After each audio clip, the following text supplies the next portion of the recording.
Ada pertanyaan di sini? Mohon maaf Ustadz, mohon bimbingannya. Semoga Allah membimbing kita semuanya. Saya baru-baru mengenal pengajian dan pemahaman salaf. Dan saya mulai mengikuti kajian-kajiannya setelah tahu bahwa terdapat dalil dalam ayat-ayat Al-Quran dan hadis-hadis Nabi. Seperti yang dinyatakan dalam Quran surat At-Taubah ayat 100, juga hadis Nabi yang mewajibkan berpegang teguh dengan sunnah Nabi dan khulafa'ur rasyidin. Yang saya masih bingung, bagaimana pemahaman salaf itu bisa sampai ke kita sekarang? Bagaimana turun-temurunnya ilmu atau pemahaman tersebut bisa sampai kita meyakininya? Siapa saja ulama-ulama yang membawanya dari dulu sampai sekarang? Apakah ulama-ulama yang ada di dunia sekarang semuanya berpemahaman salaf? Ya. Ini pertanyaannya panjang dan banyak. Ya. Panjang dan banyak. Ya. Ma'asyiral muslimin rahiman rahimakumullah. Dunia ini memang ujian. Hidup di dunia ini ujian. Dan di antara ujian Allah adalah tercerai-berainya kaum muslimin. Ini sesuatu yang kita tidak bisa dan tidak boleh menutup mata. Kenyataannya seperti itu. Ini ada yang mengkafirkan Abu Bakar, ini ada yang memuliakan Abu Bakar, ini ada yang mengatakan ada nabi lain setelah Nabi Muhammad SAW dan masih mengaku Islam. Ini mengatakan apa? Tidak, nabi yang terakhir adalah Nabi Muhammad SAW. Ini seperti ini jenis ibadahnya, ini seperti itu, ini punya keyakinan ini punya keyakinan itu, ini mengingkari takdir, ini menetapkan takdir. Ya, dan semuanya mengaku sebagai kaum muslimin. Kenyataan yang ada ini, khilaf yang terjadi dalam kehidupan dunia ini, tidak bisa kita menutup mata. Sudahlah, tidak usah kita pikir. Tidak boleh seperti itu. Karena hidup kita di dunia sekali. Harus memilih yang terbaik. Walhamdulillah Nabi kita Muhammad SAW telah membimbing kita semuanya. Ketika kita mendapatkan terjadinya perselisihan umat yang demikian banyak, dan Nabi telah mengatakan keadaan dan kondisi itu betul-betul terjadi. Kata Nabi, ya, sataftariku hadhil ummah ala 73 firqah. Umat ini akan terpecah menjadi 73 golongan. Kulluha finnar, semuanya diancam dengan neraka, illa wahidah, kecuali satu. Kemudian Nabi menyebutkan yang satu itu. Dan yang satu itu ternyata bukan khusus orang Arab, bukan khusus kulit putih, bukan khusus kulit hitam, etnis tertentu, tidak. Tetapi Nabi menyebutkan sifat. Mereka adalah orang-orang yang berjalan di atas jalanku dan jalan sahabat-sahabatku. Itu sabda Nabi alaihi salatu wassalam. Ya. Mereka adalah orang-orang yang berjalan di atas jalanku dan jalan sahabat-sahabatku. Ma'asyiral muslimin rahiman rahimakumullah. Ya. Ya. Maka yang menjadi patokan sudah ada sekarang. Ingin menilai sebuah kebenaran, apakah itu benar? Ingin menilai sebuah ucapan, apakah itu benar atau menyelisihi? Coba lihat, apakah itu jalannya Nabi alaihi salatu wassalam, keyakinannya Nabi atau bukan? Apakah itu adalah keyakinannya para sahabat atau bukan? Apakah itu jalannya para sahabat atau bukan? Iya. Ini timbangannya. Ini yang pertama dulu. Kemudian berbahagialah bahwasanya timbangan ini terus dijaga oleh Allah sampai hari kiamat. Ya. Al-Quran, As-Sunnah, hadis Nabi alaihi salatu wassalam, ya, pemahaman yang benar, jalannya para sahabat ini dijaga terus sampai hari apa? Kiamat. Seorang yang mau mencari biidznillah akan mendapatkannya karena Allah menjaganya. Ya. Di dalam sebuah hadis yang sahih Nabi mengatakan, ya. Ini masalah yang kedua. Nabi mengatakan, la tazalu ta'ifatun min ummati zahirina 'alal haqq la yadhurruhum man khalafahum wala man khadalahum hatta ya'tiya amrullah wa hum kadzalik. Akan senantiasa ada kelompok Taifah, yang Taifah ini adalah Ahlus Sunnah wal Jamaah, yang mereka adalah mada At-Taifah Al-Mansurah, dikatakan Taifah Al-Mansurah karena ditolong oleh Allah, ya. Yang dikatakan juga Al-Firqatun Najiyah, kelompok yang selamat, itu semuanya disebutkan dalam hadis nama-nama ini. Ya. Mereka akan senantiasa ada. Sampai kapan? Sampai hari kiamat. Zahirina 'alal haq, mereka memperjuangkan al-haq, mereka menampakkan al-haq, dan mereka dibela, ditolong oleh Allah di atas al-haq. Jadi al-haq itu jalannya Rasul akan terus dijaga sampai hari apa? Kiamat, akan terus ada. Walhamdulillah. Walaupun banyak penyimpangan, jalan al-haq itu akan terus ada sampai nanti pada hari apa? Kiamat. Sampai hari kiamat. Ya. Nah, ini yang kedua. Ya, jadi kalau ada yang mengatakan, sudah tidak ada lagi itu, yang difahami oleh Rasul sekarang sudah tidak ada, tidak benar ini. Akan terus ada sampai hari apa? Kiamat. Kemudian yang ketiga, ya, bagaimana pemahaman itu terus turun menurun. Ya.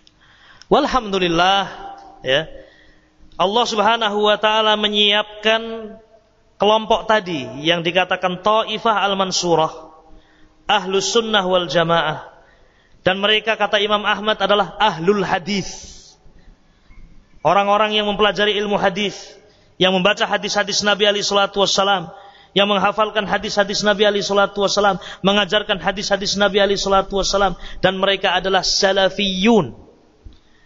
Jadi kalimat salafiyun adalah kalimat yang maknanya sama dengan Ahlus Sunnah wal Jamaah, dari kalimat salaf. Salaf yaitu pendahulu, dan pendahulu kita adalah siapa? Nabi alaihi salatu wassalam dan para sahabat, dan orang-orang yang mengikuti mereka dikatakan salafiyun, ya. Namun sekali lagi, ini pun juga bisa jadi hanya pengakuan oleh sebagian orang, kami salafi, saya ini seorang salafiyun. Ya, tunggu dulu, betul atau tidak? Ya. Kalau memang sesuai dengan jalannya Nabi alaihi salatu wassalam dan jalannya para sahabat, berarti benar engkau adalah seorang salafiyun yang mengikuti salaf, mengikuti Rasul, para sahabat Nabi ridwanullah alaihim ajmain.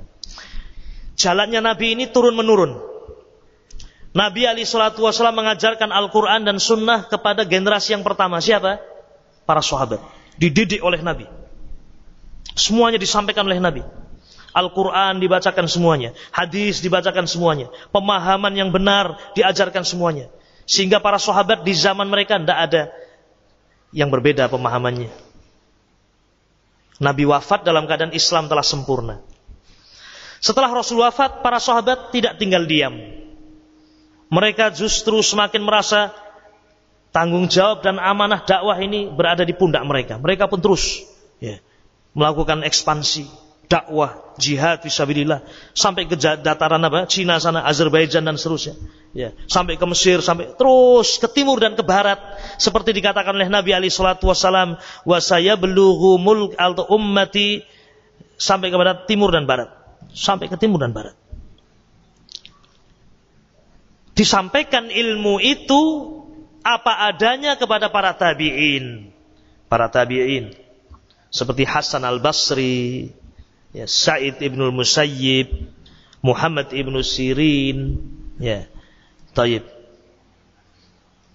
dan para ulama yang lain, putra-putranya para sahabat yang tidak sempat bertemu dengan sahabat, mereka adalah para tabi'in. Ya. Rasul wafat dilanjutkan oleh para sahabat. Para sahabat melanjutkan menyampaikan ilmu kepada para tabi'in. Para tabi'in melanjutkan pada tabi'ut tabi'in, generasi yang ketiga. Dan generasi yang ketiga ini, 3 generasi ini adalah generasi yang terbaik. Sahabat, tabi'in, wa tabi'u tabi'in. 3 generasi ini. Kata Nabi alaihi salatu wassalam, "Loh, kenapa Anda bisa tahu itu generasi yang terbaik?" Bukan saya yang mengatakan, bukan kita yang mengatakan, tapi Rasul yang mengatakan. Khairun nasi qarni, sebaik-baik generasi adalah generasiku, para sahabat. Tsummal ladzina yalunahum, kemudian orang-orang yang berikutnya yaitu para tabi'in. Tsummal ladzina yalunahum, kemudian orang-orang yang berikutnya yaitu tabi'ut tabi'in. 3 generasi. Ini yang terbaik. Berada di atas jalan siapa?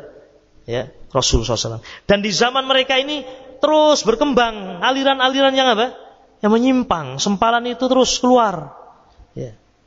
Ada muncul orang-orang Syiah, Rafidhah, muncul orang-orang Khawarij yang mudah mengkafirkan kaum muslimin, mudah mengkafirkan penguasa, ya, bahkan sampai membunuh Ali bin Abi Thalib radhiyallahu taala anhu. Ya. Terus berkembang. Ada yang mengingkari takdir, ada yang menganggap amalan bukan termasuk dari iman.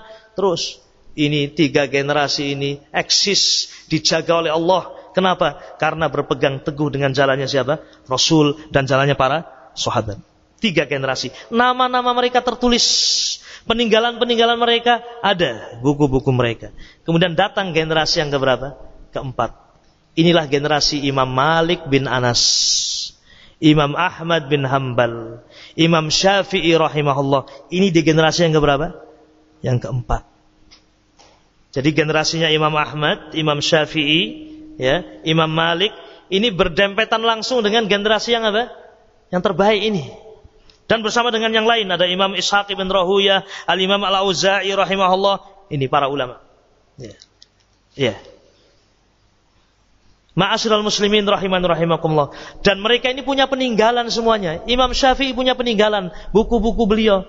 Imam Syafi'i punya kitab Ya. Punya kitab Ar-Risalah. Imam Ahmad bin Hanbal punya kitab Musnad Imam Ahmad bin Hanbal, juga punya kitab-kitab yang lain. Imam Malik punya kitab Al-Muwatta, yang itu juga kitab-kitab hadis, dijaga sampai sekarang, ila yaumina hadza, sampai hari ini. Ya. Kemudian datang berikutnya Imam Al-Bukhari rahimahullah, Imam Muslim, Imam Abu Dawud rahimahullah, Imam Tirmidzi, Imam Nasa'i. Ya. Jadi orang-orang ini masyhur, ma'ruf, buku-buku mereka ada. Murid-murid mereka terus ada sampai hari ini, ada buku-bukunya ada, ya, sehingga seorang bisa menilai dan menimbang. Walhamdulillahirabbil alamin. Ya.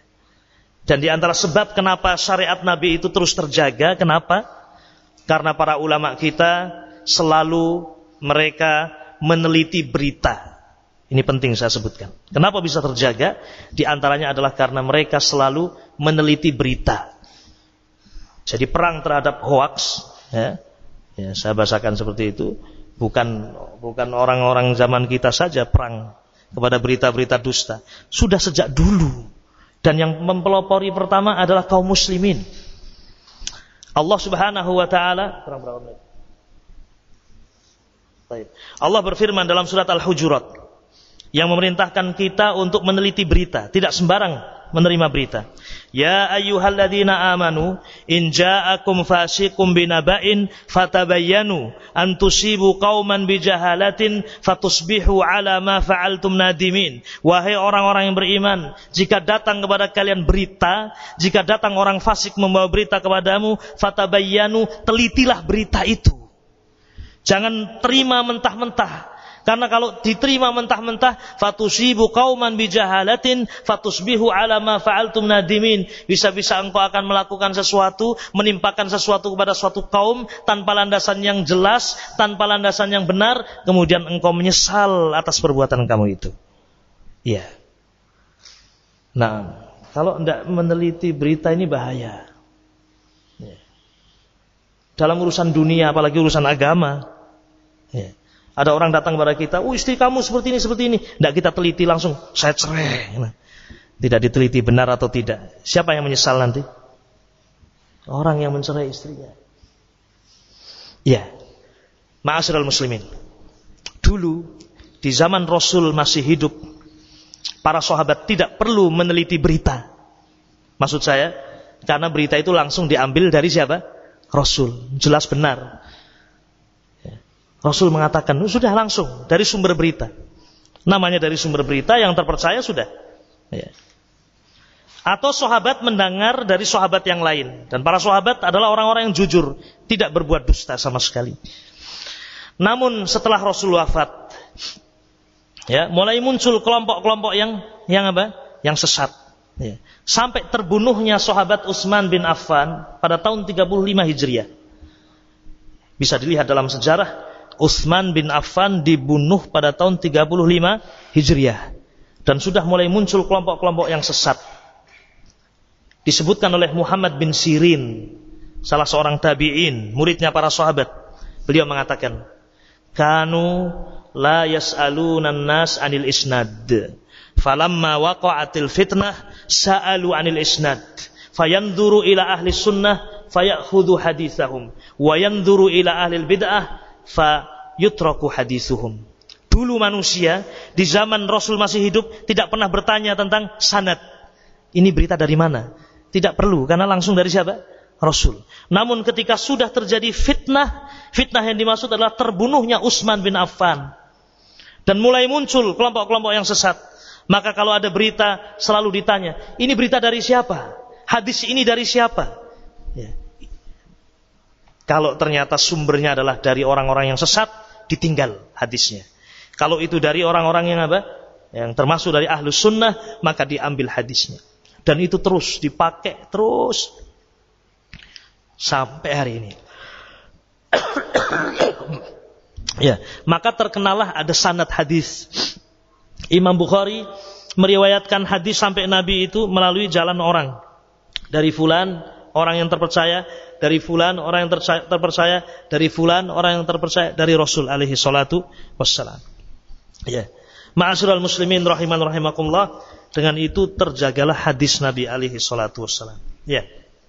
Dengan itu pemahaman Rasul, pemahaman salaf sampai kepada kita. Dijaga dengan itu, dengan sanad sampai kepada kita. Siapa yang membawa? Para ulama kita, jelas orang-orangnya. Sahabat, tabi'in, tabi'ut tabi'in. Kemudian datang Imam Syafi'i, Imam Ahmad, Imam Malik. Setelah itu generasi berikutnya, Imam Bukhari, Imam Muslim, Imam Abu Dawud, Imam Nasai. Terus sampai hari ini pun juga demikian. Masyayikh kita, Ahlus Sunnati wal Jamaah, ada. Ya. Kalau ada pertanyaan, apakah ulama-ulama yang ada di dunia sekarang ini semuanya berpemahaman salaf? Tidak. Ya, tidak. Ya. Di antara para ulama yang berpemahaman salaf, dari yang sudah meninggal, seperti Syekh Muhammad Nasiruddin Al-Albani rahimahullah, Syekh Muhammad bin Shalih Al-Utsaimin rahmatullah alaih, wa Syekh Abdul Aziz bin Baz rahimahullah, wa Syekh Muhammad Aman Al-Jami rahimahullah, ya. Dan juga masyayikh yang lain, ya. Syekh Muqbil bin Hadi Al-Wadi'i rahimahullah. Ini para ulama yang baru, ya, belum lama meninggal. Adapun yang masih hidup saat ini seperti Syekh Saleh ibn Fauzan Al-Fauzan, Syekh Rabi' ibn Hadi Al-Madkhali, ya. Kemudian juga Syekh Abdul Muhsin Al-Abbad hafizahullah. Dan yang lainnya dari para ulama, Syekh Ubaid Al-Jabiri, ya. Dan para ulama Ahlus Sunnati wal Jamaah yang tidak bisa kita sebutkan satu persatu. Ya. Ini para ulama dari para ulama Ahlus Sunnati wal Jamaah. Ya. Sehingga ilmu itu terjaga turun temurun ila yaumil qiyamah, sampai hari kiamat. Demikian barangkali sedikit yang bisa kita sampaikan, dan mohon maaf atas segala kekurangan, dan apabila ada hal-hal yang masih perlu ditanyakan, tafadhalu ditanyakan dalam majelis-majelis yang lain, ya. Jika diperlukan pembicaraan ya secara khusus, tafadhalu, karena waktu yang terbatas sehingga terkadang banyak hal yang mungkin tersisipkan atau terlupakan. Semoga Allah Azza wa Jalla memberikan kebaikan kepada kita semuanya. Subhanakallahumma wa bihamdika asyhadu an la ilaha illa anta astaghfiruka wa atubu ilaik. Alhamdulillahirabbil alamin. Assalamualaikum warahmatullahi wabarakatuh.